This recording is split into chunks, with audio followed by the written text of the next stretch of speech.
Okay, here's the next skit. I want to die in my sleep. Gusto kong mamatay habang natutulog. Narrator. Three friends are each reading the newspaper. Nagbabasa ng diaryo ang tatlong magkakaibigan. I gotta practice that. Magkakaibigan.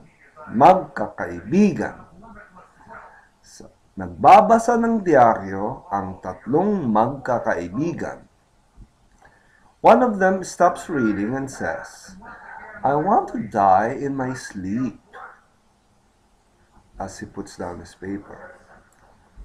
Gusto kong mamatay habang natutulog. So the second friend puts down his paper also. Oh? Why? His friend asks. Oh? Bakit? Kaibigan number one. Like my grandfather, he answers. He died quietly in his sleep. Kagaya ng lolo ko, namatay siyang tahimik habang natutulog. The third man speaks. That's good. May his soul go to heaven. Mabuti naman. Sumalangit nawa ang kaluluwa niya. Okay, you gotta practice that. Sumalangit nawa ang kaluluwa niya. You can say kaluluwa, kaluluwa, kaluluwa. That's soul. Mabuti naman, sumalangit nawa ang kaluluwa niya. The first man says, I don't want to be like his companions. They were screaming before they died. Ayokong magaya sa mga kasama niya. Nagsisisigaw sila bago sila namatay. Now, ayokong magaya sa mga kasama niya. This is a little bit confusing here because there are three C. So, nagsisisigaw. It means they're all screaming. Nagsisisigaw sila bago sila namatay. The second man is surprised. His companions were screaming? What happened? Nagsisisigaw ang mga kasama niya? Ano ang nangyari? And again, I can break this up to where you say this first and then this. Okay? But I can also go right on foot. Nagsisisigaw ang mga kasama niya? Ano ang nangyari? And here's the punchline.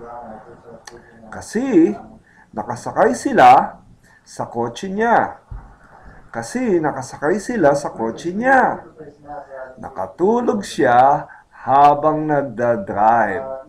This is the very important one. The punchline. Okay, he fell asleep while driving. That's why he was he died while he was in his sleep. So that is the end of the skit. Kasi nakasakay sila sa kotse niya. Nakatulog siya habang nagda-drive. There you go. Okay. Let's go to the next one. This is a short one. How long is the flight? Gaano katagal ang biyahe? Biyahe is voyage, really. Narrator. A man needs to know something. May kailangang malaman ang isang lalaki. He is flying to LA from Manila. Lilipad siya sa LA mula sa Manila. Now, this is again, it's really, if you isolate the word mula, meaning coming from, it's actually maragsa, not mabilis. But because it's in a sentence, the emphasis would be Manila. So, lilipad siya sa LA mula sa Manila. That's how you would say it, mula sa Manila. Instead of saying, lilipad siya sa LA mula sa Manila. See the difference? So again, lilipad siya sa LA mula sa Manila. I'm sorry, Maynila. Maynila. Lilipad siya sa LA mula sa Maynila. There you go. I finally got it right. Now, so the traveler picks up the phone, and the woman who answers it also has to answer the phone. So both of them then have the phone up to their ears because they're now talking. Okay? So the cell phones will be fine. Traveler. Hello? Philippine Airlines? How many hours is the flight from Manila to Los Angeles? Hello? Philippine Airlines? Ilang oras ang biyaheng Maynila, Los Angeles? Now the woman says, just 1 minute, sir. Isang sandali lang po, sir. Now again, sandali is really maragsa, but here it is mabilis because isang sandali lang po, sir. So you gotta kind of say this, just really quickly, like she's gonna check on it. Isang sandali lang po, sir. And then here comes the punchline. Isang sandali lang? Wow! Ang bilis pala! Salamat! Hangs up the phone. Okay, you have to say salamat, and then hang up the phone, which means that he thought that was the answer to the question. I'm just saying the obvious here, but some people may not get the joke. Okay, that's 6 minutes, so we can probably go to the last one, which is the hungry for pizza. Okay, and if we run out of time, we'll just skip this one. But it's a good one too, if it's said properly. Hungry for pizza. Gutom para sa pizza. Now, if there are not enough volunteers, we can only have 1 woman, okay, instead of 2. But it'll be good to have 2 women. Okay? 2 women enter a pizzeria. They are really hungry for pizza. Pumasok sa pizzeria ang 2 babae. Gutom na gutom sila para sa pizza. One of them orders, "We would like a medium pizza. Lots of cheese, please." So, the first woman, "Gusto namin ng medium pizza." Oh, I should have made that red. Okay? Anyway, namin. Gusto namin. Gusto namin. See, as you can see, it really flows like this. This is just one word. Gusto namin ng medium pizza. Pakidamihan ang keso. Pakidamihan ang keso. Tindero is a salesman or the store owner. "Yes, ma'am. Medium pizza." The store owner says. "Lots of cheese." "Opo. Medium pizza.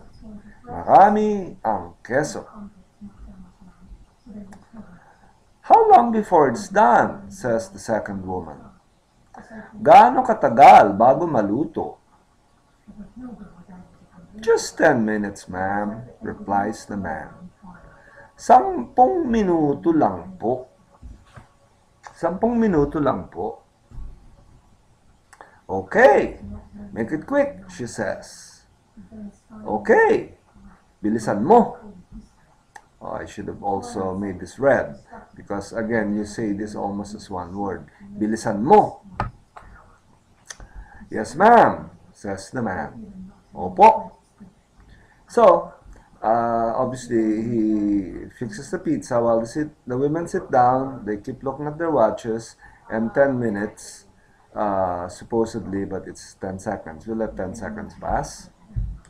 And after 10 seconds, the pizza is ready. And I say, "The pizza is ready." The store owner is holding a pizza cutter.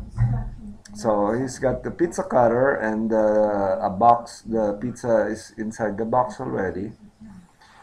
So he has the box in front of him on the table. It's ready, ma'am. I'm about to cut the pizza. How would you like it cut? This is a very important part of the joke. So, how would you like it cut?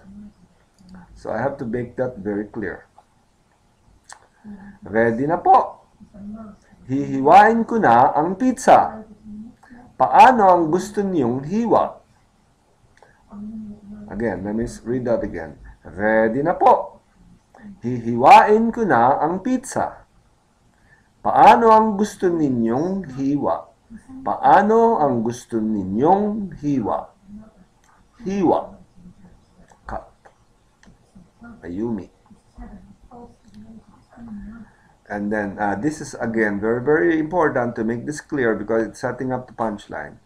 Gusto ba ninyo ng 4 na piraso o 6 na piraso?